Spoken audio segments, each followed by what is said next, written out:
गुरु गोविंद दोनों खड़े, काको लागू पाए, बलिहारी गुरु आपकी, गोविंद दियो बता। My dear friends, Guru Purnima के इस अवसर पर मैं आपको आज एक स्टोरी सुनाता हूँ। बहुत सालों पहले की बात, एक बहुत ही बड़ा मूर्तिकार हुआ करता था और उस मूर्तिकार का कोई संतान नहीं था, कोई फैमिली नहीं थी, लेकिन वो बहुत बड़ा अच्छा आर्टिस्ट था। उसे यही चिंता सताई जाती थी कि मेरी जो ये कला है वो मैं किसे दूंगा, कौन मेरा वारिस होगा।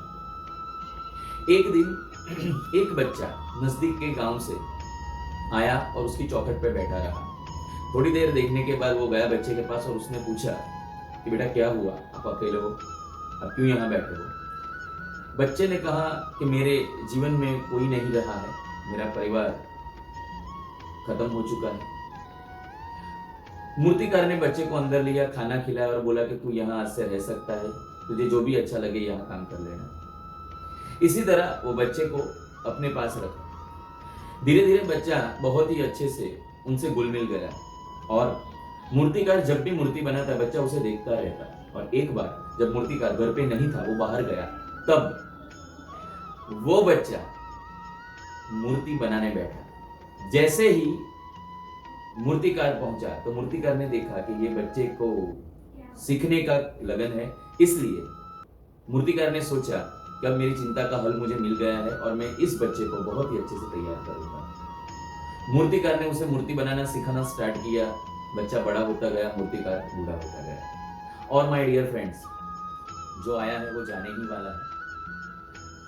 उस मूर्तिकार का भी अंतिम समय आ चुका था और उसने अपने शिष्य को 3 सीख दी कि बेटा कभी भी अपनी कला पे गुरूर मत करना।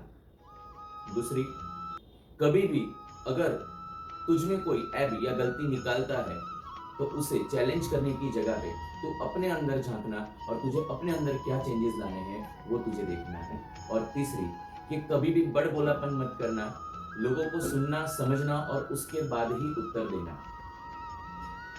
फ्रेंड्स, समय निकलता है तो बहुत बड़े बड़े गांव भी बढ़ जाते हैं। इसी तरह ये जो स्टूडेंट था मूर्तिकार का, वो धीरे धीरे सब भूलने लगा और अपनी रूटीन लाइफ में वापस आ गया, बहुत अच्छी सी मूर्तियां बनाने लगा।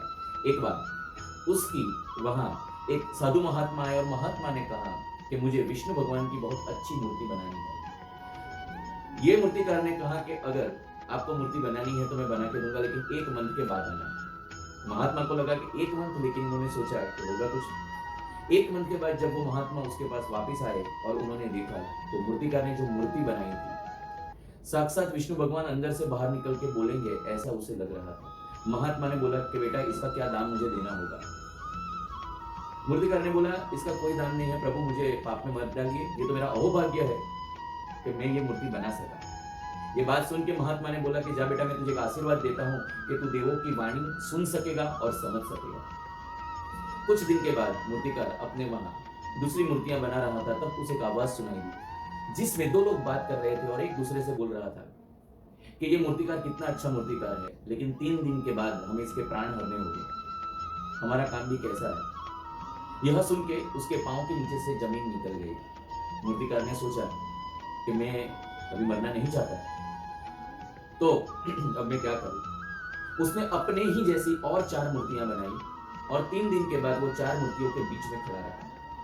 यमदूत आए, उन्होंने देखा, लेकिन वो पहचान नहीं पाए कि कौन सा मूर्तिकार है और कौन सी मूर्तियां हैं। वो वापस चले गए। वापस जाते ही यमराज उन पे गुस्से हुए कि आज तक ऐसा नहीं हुआ कि मेरा कोई यमदूत प्राण लिए बिना वापस आ जाए, तुम कैसे आ गए। और यमदूत फिर से वहां गए और उसमें से एक यमदूत ने एक तरकीब लगाई। उसने कहा कि ये मूर्तिकार ने कैसी मूर्तियां बनाई है, एक मूर्ति की आंख बड़ी है, दूसरी मूर्ति का अंगूठा नहीं है। यह सुनते ही मूर्तिकार अपना आपा खो बैठा, अपने गुरु की सीख भूल गया और बोल उठा कि मेरी बनाई हुई मूर्तियों में कभी भी ऐब या गलती होती ही नहीं है।